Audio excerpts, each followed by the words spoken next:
I lost. This ain't the last beating I'm gonna take. I got a whole bunch more beatings in store. God probably has a big pile of beatings waiting for me. You think it'll never get any worse? Nah, it can get worse. After the last 3 or 4 years we've had of hell, jail and getting thrown in house arrest and the media lying about us and insulting us, and we only got free in February, guys. Don't forget.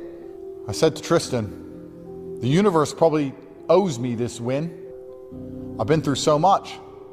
I'm gonna train my ass off, but after all I've been through, they'll give it to me. Big bag of beatings with my name on it, and it won't be the last.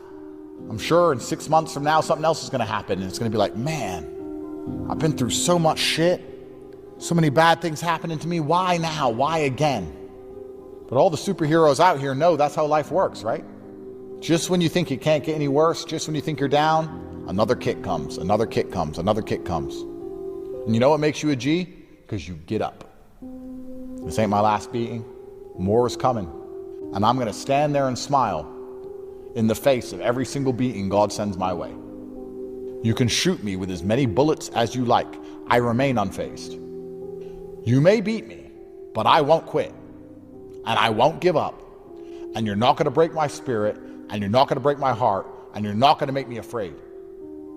And that's a message not just to fighters, that's a message to the fucking government, that's a message to the police, that's a message to the people who are planning to kill me, that's a message to all of you.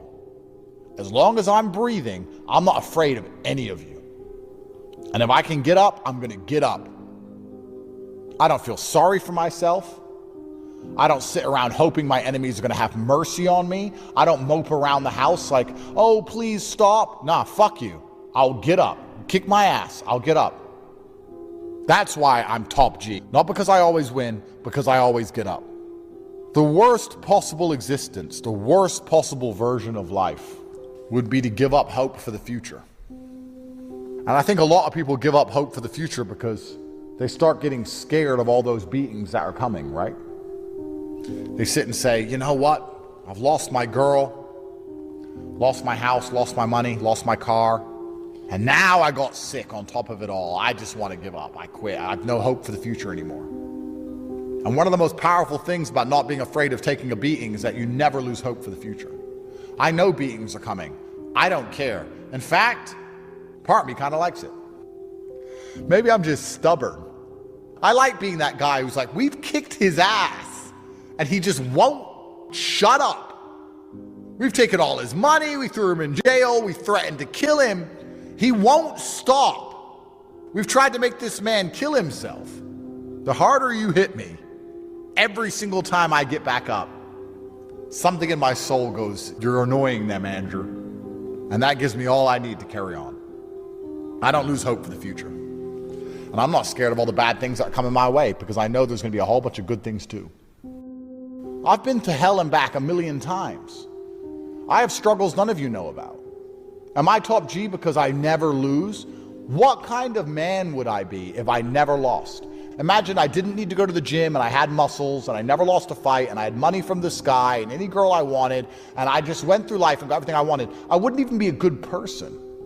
I'm not top G because I've never lost. I'm top G because I've been hit so many fucking times and I get back up. I'm top G because I'll keep fucking trying. Do you understand? It's not about never losing. It's about the fact that I will get up and try. It's about the fact that I'm not afraid to lose, and I'm not afraid to be ridiculed, and I'm not afraid to be mocked. That's how I built the life I built. I'm not afraid to be laughed at, and I'm not afraid to get fucking hurt. I put it on the line. I get in the arena. Everyone with an opinion is on the sidelines. Imagine living a life where you're so afraid of loss that you never get to win. You sit in the corner as a coward, a nobody. And you're so afraid of someone saying something bad about you that you're going to sit there and not take the risk. What kind of fucking man does that make you? It makes you the kind of man who is forgotten to history. Napoleon is in the history books. He lost battles. Sometimes the stars just don't align and you just lose. And that is the barrier that prevents most people from getting anywhere. The what if I lose? What if you lose? I just lost. What happened? Some jackass wrote a Twitter comment. The best way to get over a loss is to keep on winning. I'm going to keep winning. If you are worried about other people's opinion of you, they already own you. If you are worried about what they are going to say or what they think about you, I don't care if people say good things about me or bad things about me, and they don't decide my worth. What kind of bitch would I be as a man if I sit at home and think, you know what, maybe I should take this fight? Yes, it's a big risk.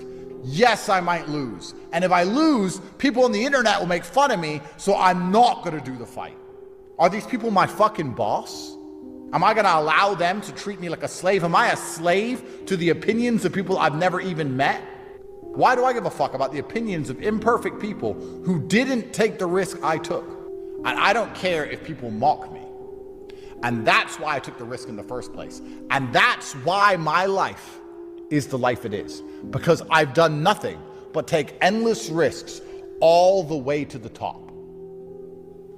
And perhaps my job here as a man is to be a vessel from which others get to experience things and learn things. I get to teach you all lessons. I sat with my son. He said, "What happened to your face, Dad?" I said, "I lost a fight." He goes, "Why did you lose?" I said, "I don't know. I'm a better fighter. I don't know. But even if I knew I was going to lose, I'd still fight. And boy, you're going to have to fight, and you're going to fight whether you win or lose." And he said, "Yes, sir."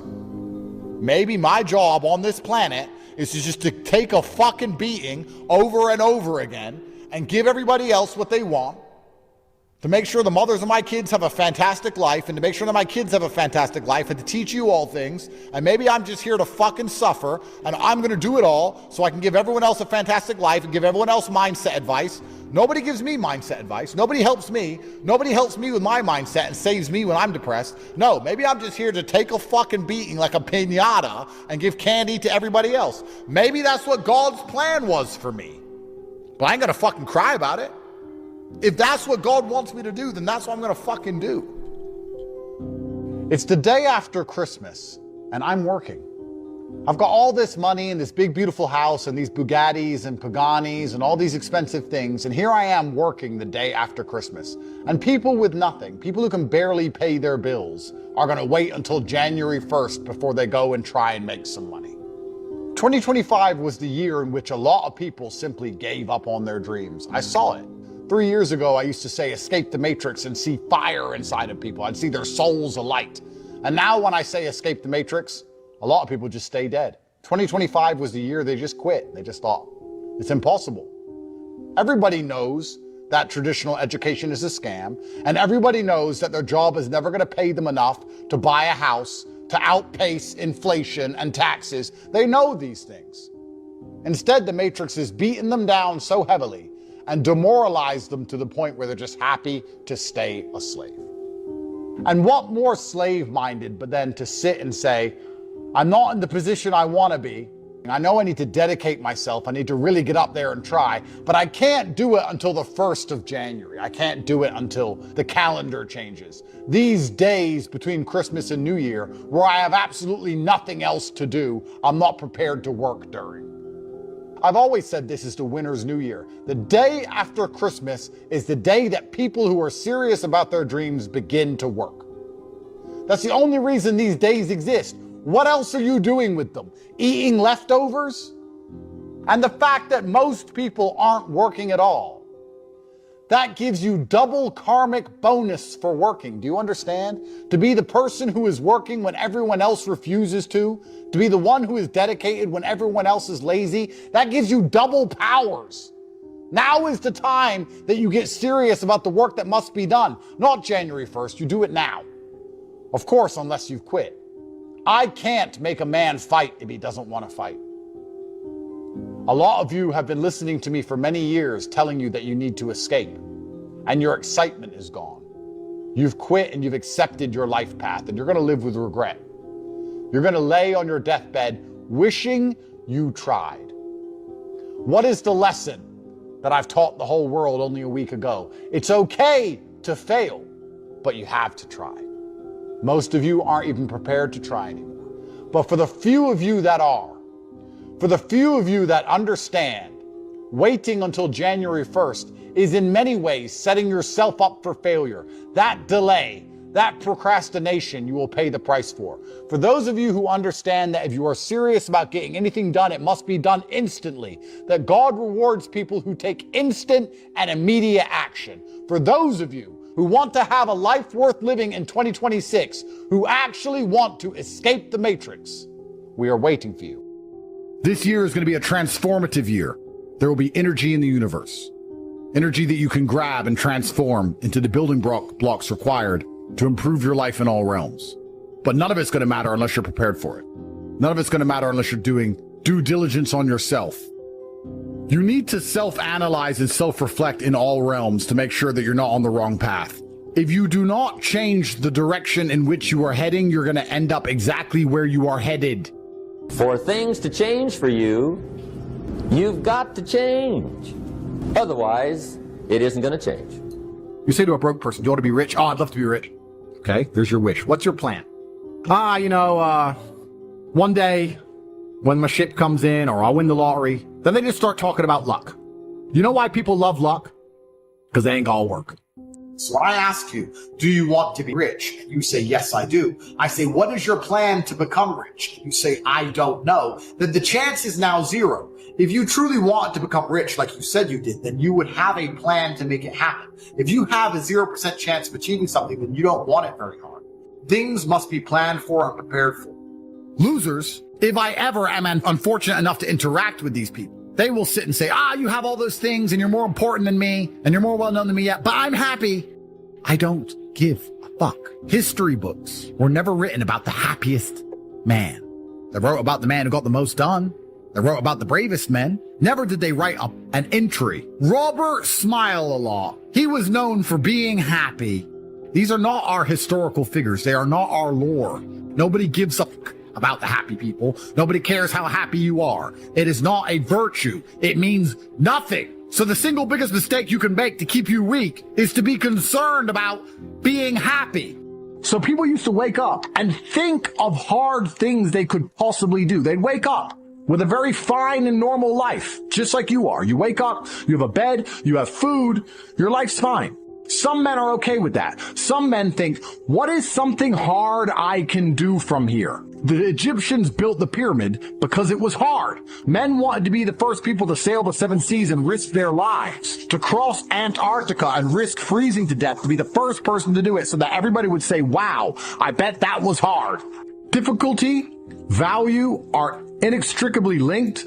So when you see something as hard, you see something as valuable, and you have to train your mind to be excited by hard things, to feel self-motivated, not externally. You're self-motivated by the chance to prove to God you deserve this hard thing. And the most beautiful thing about difficult things is that it deters a large contingent of the populace because most people are not ready for hard. When they see hard, they make excuses for why they don't want it anymore. They shy away from it, which is extremely important because you only want the things you want because other people can't have them. You should feel fantastic when you're given a challenge. When hard is put in front of you, you should say, finally, God, finally you've given me something difficult. My life has been too easy for too long. I'm too capable to live such a meager existence and simply survive.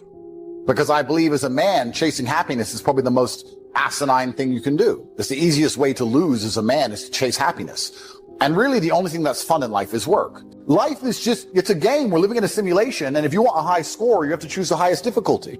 Don't ask for an easy life. Ask for strength. Because an easy life doesn't build warriors. It builds people who panic at pressure. An easy life doesn't create leaders. It creates comfort addicts who collapse the moment things get hard. Every prayer for easy is a prayer to stay small. Every shortcut you chase steals something from your character. And every time you avoid struggle, you delay who you're supposed to become. Pressure isn't punishment. Pain isn't a sign you're losing. Resistance is proof that you're being prepared.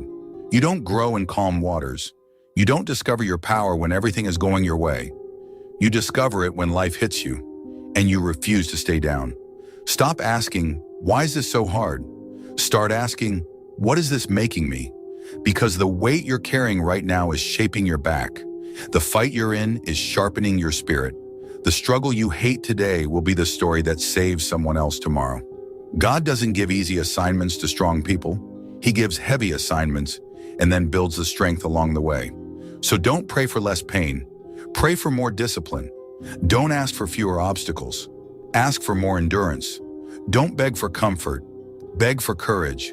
Let life test you. Let it exhaust you. Let it humble you. Then stand up anyway. Because when it's over, you won't be proud that it was easy. You'll be proud that you survived, that you endured, that you became someone capable of winning. Don't ask for an easy life. Ask to become someone hard to break. Anyone who thinks less of me for doing something I didn't have to do, for money I didn't need, for taking a risk with my life, has a character defect and a morality defect. And they're not the kind of people I want to like me. So that's fine.